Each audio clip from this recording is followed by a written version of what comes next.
Welcome to Ground Up Growth, where we share entrepreneurial insights, business strategies, and personal growth lessons to help listeners build success from the ground up.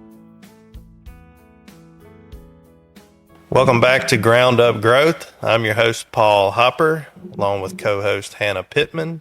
And today's guest, we have Miss Leigh Bailey with Salad Days. Salad Days is a hydroponic lettuce operation in Flora, Mississippi.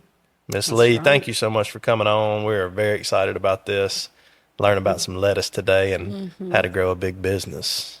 Well, I am glad to be here. Thanks for having me. Let us hear it. My goodness. I knew that was coming. The past few episodes, I've been on a lot one. of puns. I have been on one. Yes. Miss Leigh, tell us a little bit of background on you, where you're from. So you were formerly a realtor, and now you are growing lettuce. So we've got a big bridge to gap there. Yes, we do. That's often asked. So I'm born and raised in Jackson, Mississippi. Went to Mississippi State. Didn't have a clue really what I wanted to do with my life. And, my mom and dad were just saying, just get a degree, just get an education. Just, it doesn't really matter. Just pick something. And so I said, well, education ought to be pretty easy. And that way I can still focus on all my social activities and still make good grades and all that stuff. So that's what I did. And at the end of my college process, you do your practice teaching in education. And I really believe they should make that be earlier in your college career, because after my practice teaching, I said, oh my gosh, I hate this. I cannot do this. What am I going to do?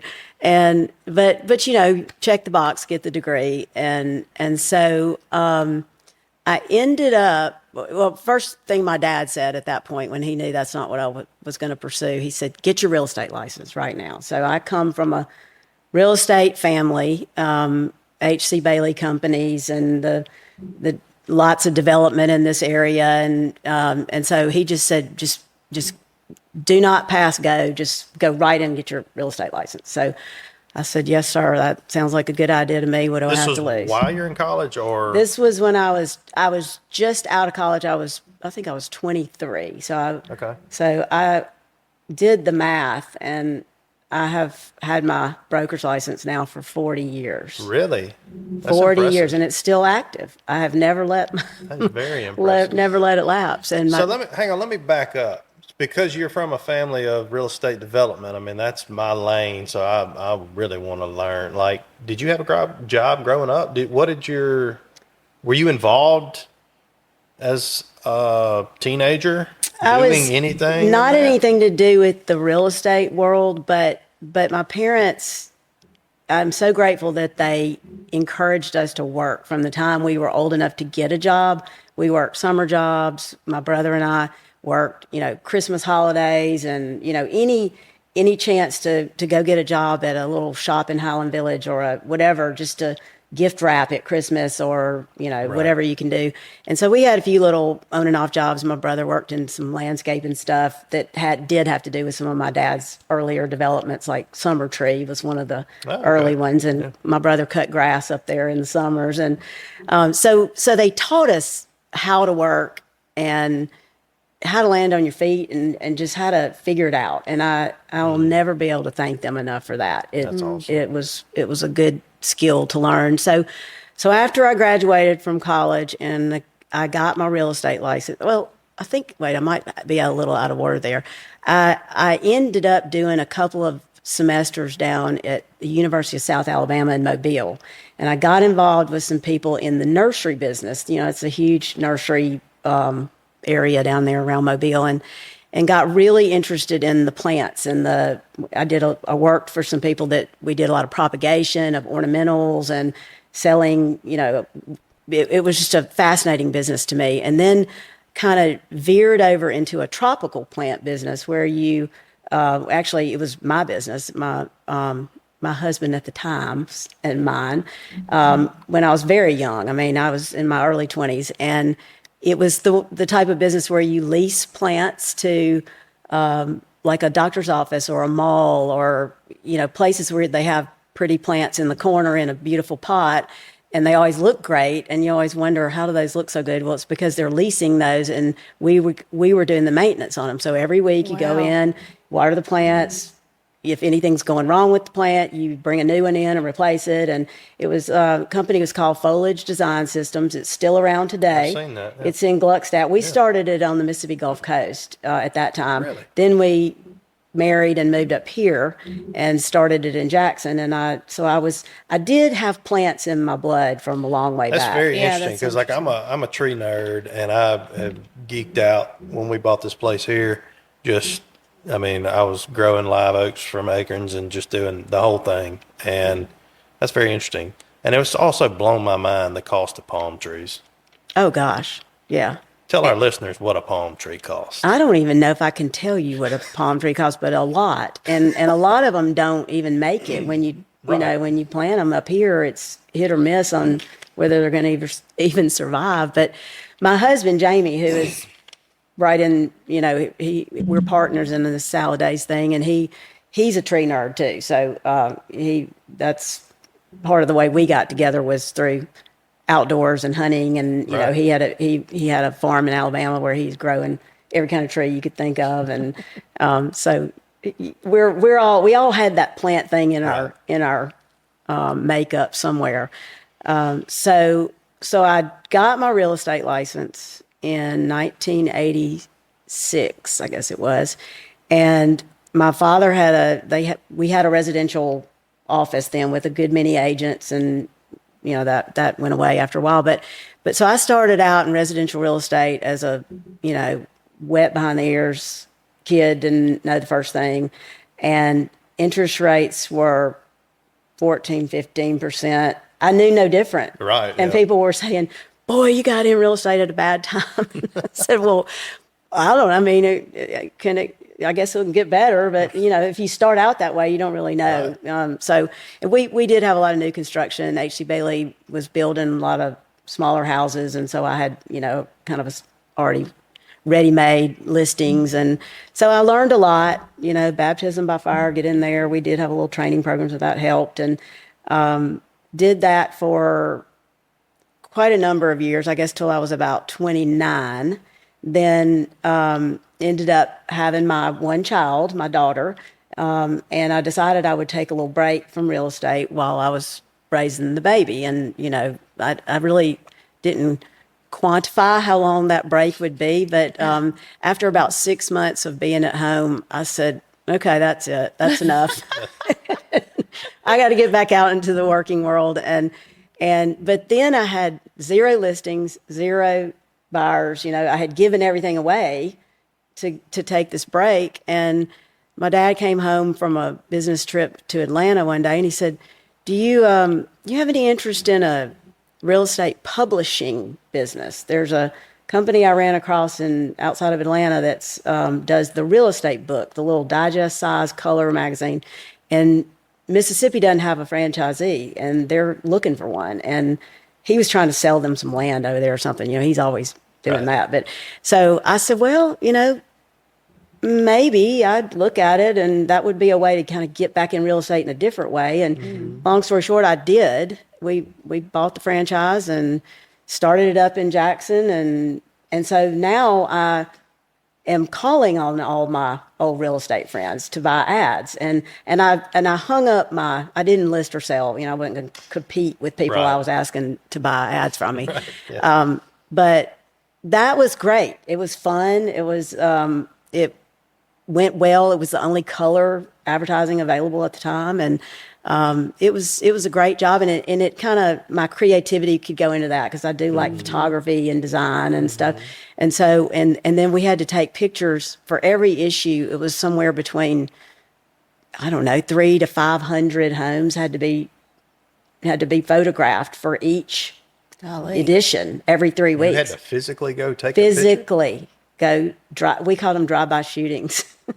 Oh my goodness. And we would drive up, roll the window down, use the roof of the car to shade the sun out of your eyes, and try not to get the rearview mirror in there, the side view mirror in there. Boy, times have changed, haven't they? Haven't they? Goodness. Yeah, I You had to mean, physically go. That's wild. And so every 3 weeks? we had a new magazine Issue? come out every 3 weeks. Yeah. Golly. Yeah, So- just be like you got the gas station to be like the yellow. The little house You lift box. the lid on Yep. it. Pull your- Yeah. That was And I was only really competing against the young Clarion bucks. Ledger, which had black and Right. white, and it was way expensive. And they were every Sunday trying to sell to those agents.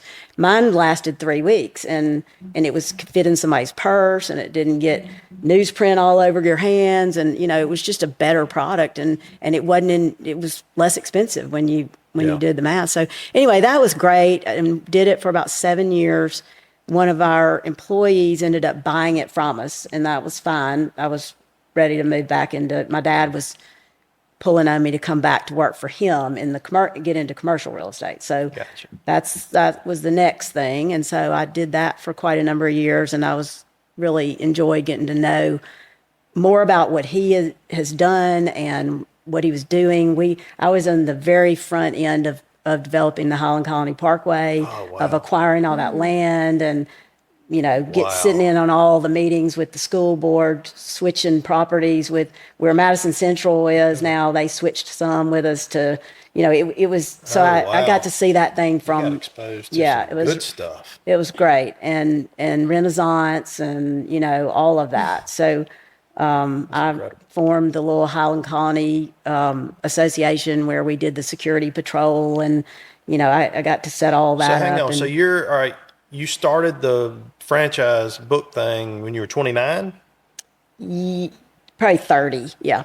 So how long did you do that, or when did you make that transition from selling to jumping into the development? I did it for about 7 years on the real estate book, so I guess it must have been about 37 Okay. when I moved back over into real estate. But as you know, residential and commercial real estate, they shouldn't even be the same license. No, I mean, two totally different it's like animals. it was like almost like starting over. But I had a good teacher. My dad doesn't like to let go of the reins very much. He'll teach you all you want to know, but to actually turn you loose and I'd say, Dad, do you want me to just go take care of this? Nope, I want to go too. But a better, smarter man, more capable man you'd never meet in your life. It was a wonderful experience to get to be in the office with him every day Wow. for all those years. So fast forward to about 2009 was when I was single at the time, and I ended up meeting my current husband, Jamie Redmond, who we're married and do salad days now, but he's from Columbus, Georgia. Back up 1 year. I just hit on this real fast. 08, 09 in the real estate game. I was not in. I got in 2011. What was that like in that 08? It was 09? rough. It was rough. I mean, just the lenders and things changed dramatically. And thank goodness I was on salary. I was working for the H.C. Bailey companies, and I was doing some leasing, but I wasn't doing it on commission at the time. So I was one. You were insulated. I was one of the lucky ones, because that was some rough go. My husband, who is also a career real estate broker, he was in the trenches in that time, and it was not good for him. Right. He had some stuff that did not go well over in Columbus. But when we met turkey hunting, that was the way we. Really? I was going to met. ask how y'all met. Yes, I've always been big outdoor person and a big horse person, and I did a lot of fox hunting, the mounted fox hunting with the pack of hounds and all that stuff. Yeah, for cool. a long time did that. And so he comes from a family that does all that in Columbus, Georgia, and his uncle was like one of the most respected, revered hound breeders in the world, not just the United States, but hunting started in England and Ireland, and those people over there know him by name, and they trade blood of these hounds. And so his uncle Ben Hardaway was like the legendary fox hunter in the United States. Goodness. And if you got a chance to hunt with Mr. Hardaway, you didn't miss it. Right. You know, it was like the Tiger Woods of fox hunting. So I had made an effort to go over there and hunt with them every year, but I also really liked to turkey hunt. And Mr. Hardaway was way in his 80s by then, and he said, well, when are you going to come over here and turkey hunt with me? And I said, really? You could take me turkey hunting? He said, yeah. And I said, well, you tell me when, I'll do it. So I went over there to turkey hunt with Mr. Hardaway. And when I got there, he said, well, I'm going to set you up with my nephew because he's the real turkey guide and he can really call them. And I don't want you to miss a turkey and blame it on an old man. So I was disappointed because I wanted to go with Mr. Hardaway, but then look what happened. I mean, it was a long time in coming before we started dating and eventually married. But my husband he'll kick me if I don't finish that story. Did he call you a turkey? Well, that's what I'm going back to saying. He called the turkey up, and I missed, and I'm still blaming it on him as an old man. 100%. Yeah, but we have very conflicting reports about that hunt. To this day, we'll argue about that. So he said that turkey was coming, and I could see him through some brush, and he was doing everything right. He was gobbling, he was coming, and Jamie said to me, he whispered in my ear, anytime you're ready. Talking when a turkey's in range? Well, he was far enough away, and I said, I heard it as like, anytime you're ready, like, what are you waiting on? Right, that's how I take that. And he really meant it as whenever you can see him, you could, but he was in some brush and he was still probably 45, 50 yards out. And I knew better. Right. But when he said that to me, I thought, well, maybe they hunt different over here. The I don't know. guy's telling me to shoot. And so I pulled the trigger, and of course, missed the turkey, and he claims he did not say that to me. So, or it was the intonation that was misconstrued, apparently. But Up for debate. yeah, Forever. yeah, forever. But we've killed a lot of turkeys together There ever you go. since. So Made up for it. yes, we do. That's awesome. That's a neat Have you story. got your turkeys this year? Do you know that I have not been out in the woods one time because lettuce is not letting me? Oh, no. I'm sick. I've had the best year I've ever had. I've been on 3 hunts, 3 kills. Well, that is unheard of. So congratulations. Lucky. It'll never to you. happen again. That is great. Goodness. Was You that gotta get early out. in the season? Were they? I Action killed night? my 3rd one Monday, and then we do a King of Spring tournament the end of March, and killed 2 mornings in a row doing that on a Saturday, Sunday, and then So you're out of turkeys. well, now I Got to travel. should have already done this, but now I gotta put my wife on one. So now that I got my 3. I'm gonna try to get my boy's 6, and we're gonna try to get him on one this weekend actually. So that's Well, the plan. pressure's off of you, so Hey. you don't even have to carry Hey, if a he gun. misses, Yeah, it's- really. I called him up, so Has he gotten a turkey before? he is not. He's been a couple times. How old but is he? He's 6. Oh wow! So- Well, he's got. We got a little 410, and we got a little blind set up, and we're gonna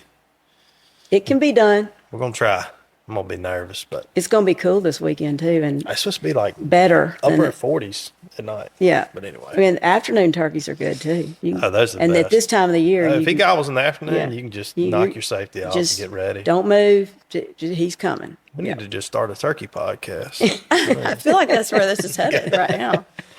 Yeah. All right, so you fast forward, you got married.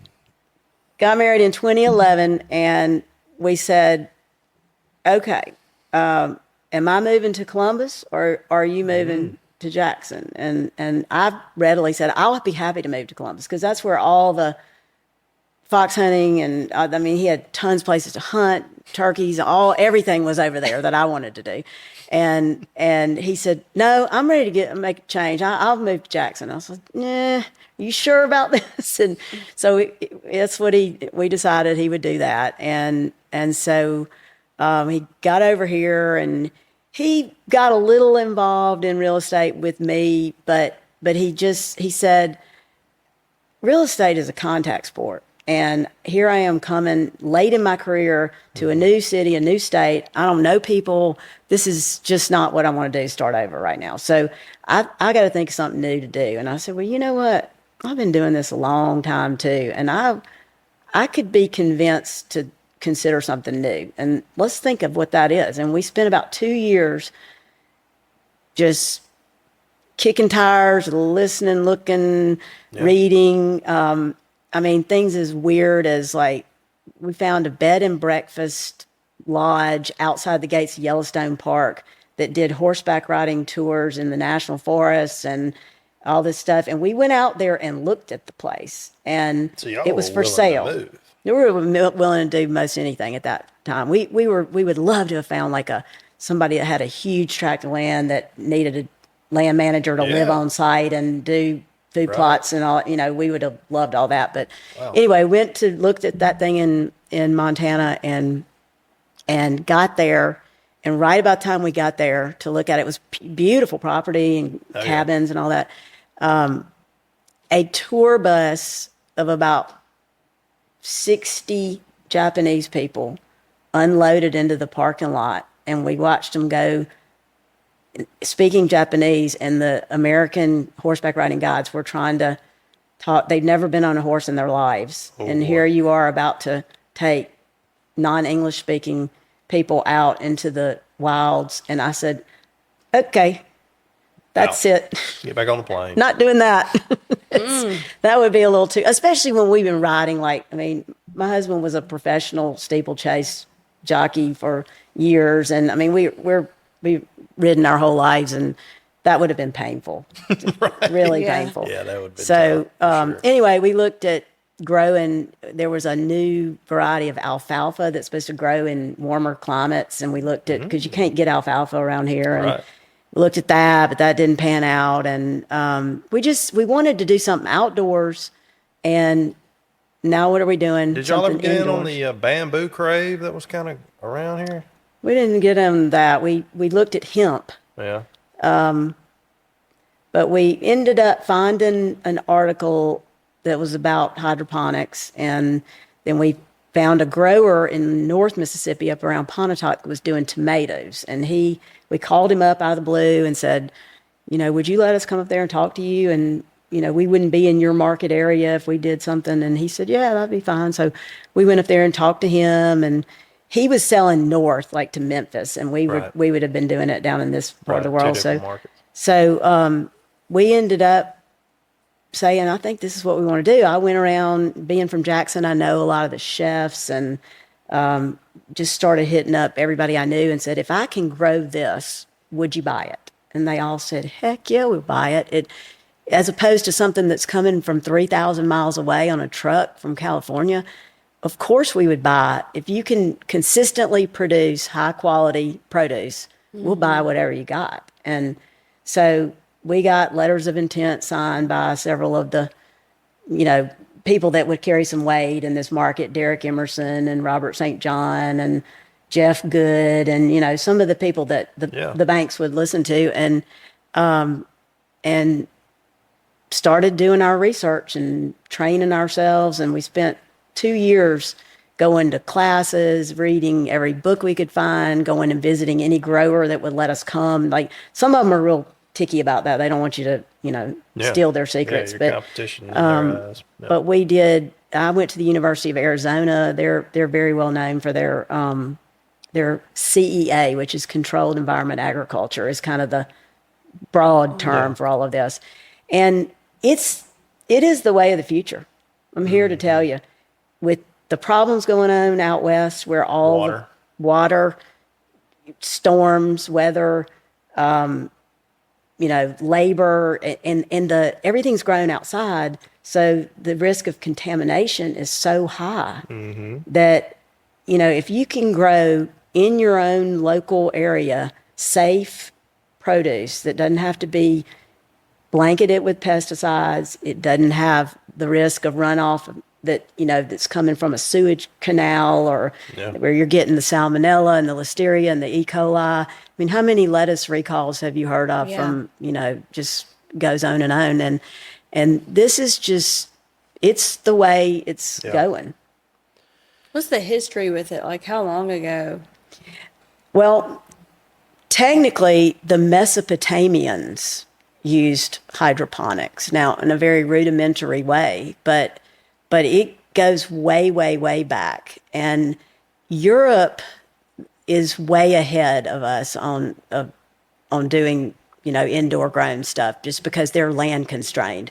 Yeah. And the United States has been land blessed, and they don't have to worry. They can just go till up another 100,000 acres, and so that has been why we've been slow to bring. And so the technology is all coming from Europe. In fact, what we just put in our new facility came from Denmark, and they've got a real leg up on technology. But if you look at maps of Europe and the Middle East, they have just in Asia, they've got just stacked like cordwood greenhouses, because you can grow 6 to 10 times the amount of produce that you can in an acre outside.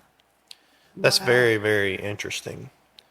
So you're in Flora, Mississippi. How'd you land there? What was When we decided once you were all in and had digested all the articles and you were all in at that point? Been told by the Dr. Rick Snyder, who's a PhD with Mississippi State Extension Service, and he's like the guru of greenhouse vegetables. We went down there and told him what we wanted to do, and what do you think about this? And he said, have you ever done this before? And we said, no. He said, have you lost your minds? How are you going to know how to do this? And we said, well, we're studying, we're reading, we're doing, and he said, and at that time we started out with lettuce and tomatoes. And he said, for goodness sake, don't start with 2 crops, because that's like 2 whole, like they're completely different systems. And we said, we're too old to start, and we got to go big or go home. I mean, we're not 25 years old where we can, start small. We either got to make it or not. So, anyway, we started looking for, both of us being real estate folks. We thought, we need 10 acres with good sunlight exposure, with, no covenants that would prohibit this. We don't want to make people mad by going in and clear cutting a piece of land that's all around somebody's houses or whatever. It's got to be zoned right. It's got to have all that stuff. And we said, that won't be hard. We can find a little 10-acre piece to do this. And we looked and looked and looked, probably 18 months. We just, in every direction. I mean, we wanted to be as close to Jackson as we could be, but, because for shipping and that kind of stuff, you don't want to be too far flung. Right. But we kept driving by this place in Flora on First Street that was, cows were grazing out there, and it kept driving by saying, that is exactly what we need right there, but we'd never be able to afford it. And then ended up learning that it was 16th section, and the family that was in control of it, that was leasing it out for the guy to graze his cows on, many people in Flora told us, they'll never let that go. It's been in their family for over 100 years. And so I did a little research on who they were. And I said, my grandmother used to play bridge with their mother. And I know this family. And so I called up the son, his mom was deceased by then, but called him up and I said, my grandmother, Jeanette Bailey, and your mother were in the bridge club together. And he said, of course, I know who your grandmother is. And I said, well, let me tell you what we're looking for. And he said, yeah, I think we would consider doing that. And the lease rate is so affordable. Right. We got, we actually got more than 14 acres. We're on 14.2 now, I think, on that original site. We ended up, I think we had like 18 originally, and we leased some to our neighbor that's doing a farming thing there too. But I mean, it's a fraction of what, if you had to buy it, right, it would have been, it would have been really hard for us to do. But having that real estate background played a role in it that. helped. So plants, real estate, they just, who knew that? And I mean, that's kind of the same for you. I mean, if you walk on to a piece of property to show it to somebody and you know what you're looking at in terms of food plots and timber and values and all that stuff, I mean, that's incredibly valuable to what you're bringing. Oh yeah, for sure. No, it definitely has helped tremendously with real estate development, and just there's a lot of components there that, I love working with a first time land buyer because they have no clue, and there's so many things that go into it, and it's not just a piece of land. It's utilities, it's access, topography, site work, cost to clear. I mean, there's just a million things that you're either going to learn by taking it on the chin, or you can lean on somebody that's got experience in that avenue. So that's very interesting how you were able to tie that in, because a lot of people wouldn't even think of the idea of an ag lease. I mean, just the general public, I would think they would just, by default, they would probably say, I need to go buy 17 acres. And to your point, that's not going to, you must sell a lot of lettuce to. And the ag lease part, interestingly, everybody would naturally think, go the Delta, because what you got? Right. Wide open, cheap. But we are so scared of overhead spraying. Any aerial crop dusting gets sucked in through our fans, and it'll kill we know a grower that was up near Belzona, and his whole entire crop got killed twice. And he finally said, no more, I'm taking it down and moving to the hills. From drift. So, goodness. And we do have, the Holcomb family up there, and and they spray, but they know we're there, and they know we've never had a problem. We're good friends with them, and if they're spraying anywhere near around us, they alert us, and they won't do it on the wrong wind day, or so it's a lot that goes into that. So you got established, you got going, and then bring us up to speed, because we're going to do 2 episodes. So we're going to talk a little bit more about how you got Salad Days propped up and where y'all are now, because y'all just went through a major expansion. Yes, we did. A 65,000 square foot facility on how many acres? 17. So now you still got the original location, which is available. Look, she can't let go of that. I might add. We're just at the beginning of thinking what that's going to, but we are going to. Yeah. That was an 18,000 square foot greenhouse, just to give you some idea of where we went from 18,000 to over 3 times growth. That's amazing. So you got going, you landed some letter of intents, you got restaurants signed up. There's so many ways to go with this. I mean, from labor, I can only imagine there's pain points and bottlenecks in growing that from the ground up. Yeah. Where do you want to go with that? Or do we want? I think we pick up in episode 2 with, you got the land, like just getting up and running, fast forward as to what the past few years have looked like, into the expansion, a little bit deeper into the benefits of hydroponic, what the future looks like with that, and that in the industry. Yeah, what is hydroponic? Dive into that more. Right. I think more than ever, people care about and are paying attention to what they put into their body. That is so true. Local. So I think that alone, people are going to be interested in. Let's do that. Okay. So we're going to go ahead and wrap up episode 1. Thank you, Miss Bailey, for coming on, and then we're going to circle back round 2.